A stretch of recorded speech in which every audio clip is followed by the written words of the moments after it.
Ilan pa pong truck ang kailangan? Tatlo pa? Dalawa pa? So, ito ang itsura ng tatlong truckloads of backfill material. Sige na itsura. Feeling ko tumangkad ako.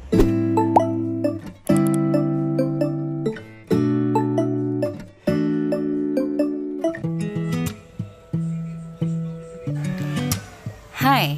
Thanks for taking time and joining us in our home build journey. We're now on week 6 and we're excited to see our Hygge home finally take shape. If you're new here, welcome to Postspray Simplified. My husband and I just recently retired from overseas work and we're now building our own home.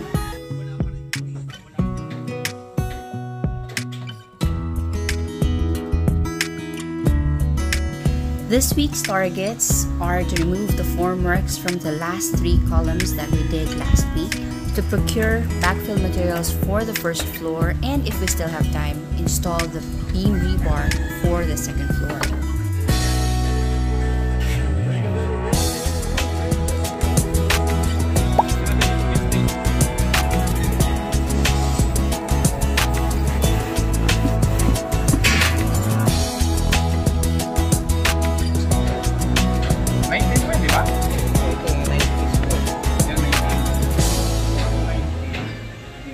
Ang ano po natin, bali 3 cm 3 cm. 3 cm 3 cm plus 325 na to. Lang po. Tama lang siya. Tama lang. Kasi magbababa pa tayo ng 10 dito eh. Bali ang total nito nakalabas ng kaunti. Labas dito na yung top bar natin. Dito naman eh. Yung 12. Makapasok tayo. Opo. Dito yung top bar. Ito yung sa beam. Yan. Bali yung slab natin ang buhos dito. Yung total ng depth ng beam, yan yung 250. Sa loob natin yung 150. Para dito yung mga rebar niya. Para pa nagbuhos tayo taas, meron pa siyang cover. Okay. Ganun yung ano niya, parang cross section ng beam. Kasi minsan pag sumobra yan dyan, wala ka ng cover dito. Anong mangyayari kung wala ka ng cover? Nakalabas yung bakal pa nagbuhos.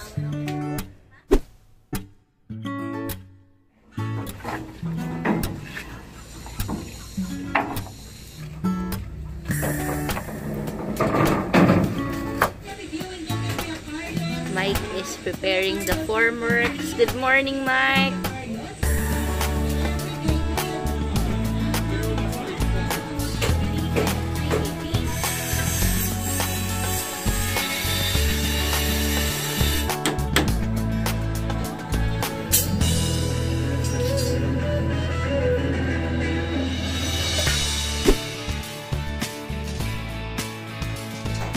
Our team is erecting a bamboo scaffolding. This will give them access to the hard-to-reach exterior of the structure. It will be useful for light construction work such as block work, painting, plastering, and roofing. Wow. Whoop. Hopya. Yun. So this is alternative scaffolding.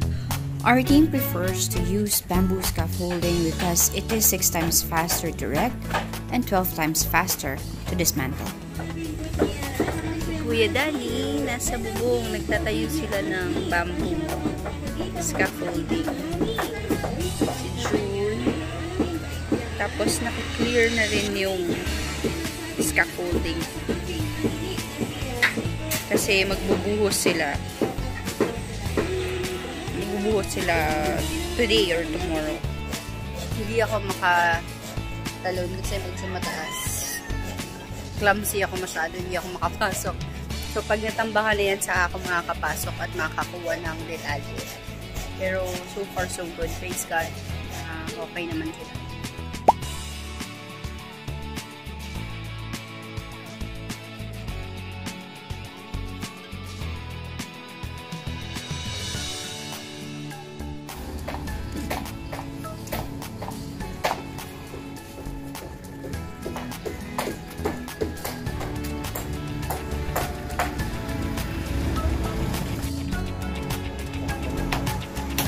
So, anong gagawin sa kanya, June? Ha?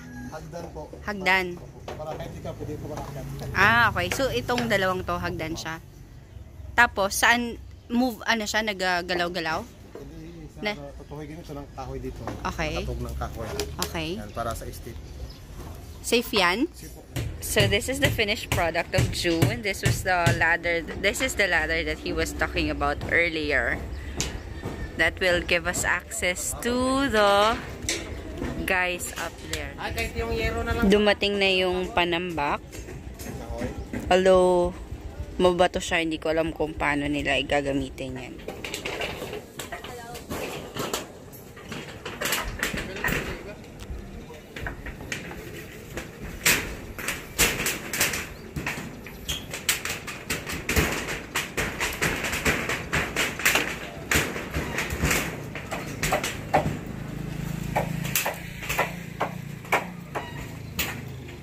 So just an update, we are still waiting for the backfill materials to arrive from Magarwak.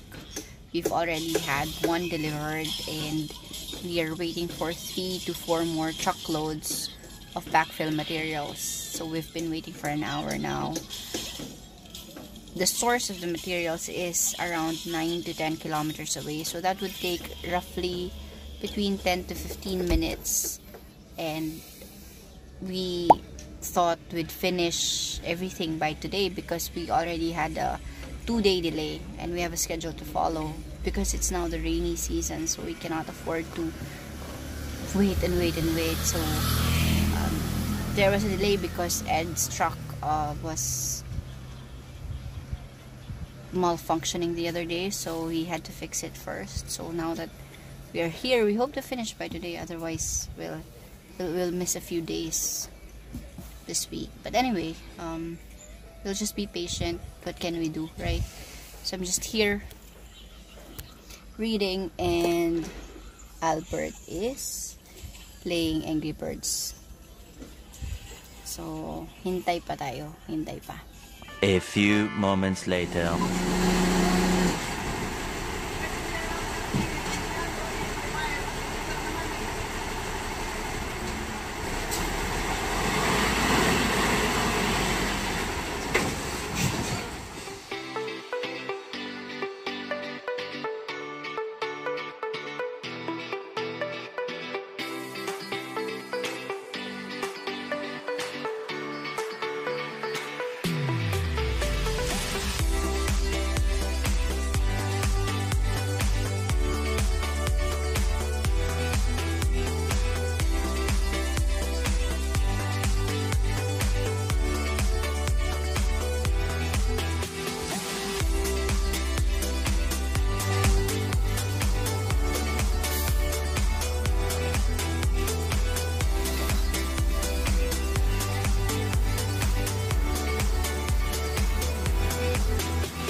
Yung spotter mamaya. Pag hindi daw nakinig yung driver, siya daw mag-drive nung ano, nung loader. Hello! Ang ganda naman ang t-shirt mo, Wang Yu! Pakita natin, pakita. Dali. Yan, si Mr. Bean. Oh, yeah, si Mr. Bean. Okay. Sige po, lunch muna kayo. Yan. So, ito ang itsura ng 3 truckloads of backfill materials.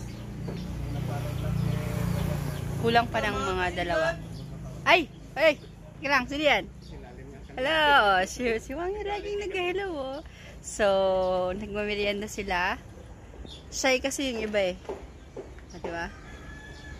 Yan. Sige na itsura. Feeling ko tumangkad ako.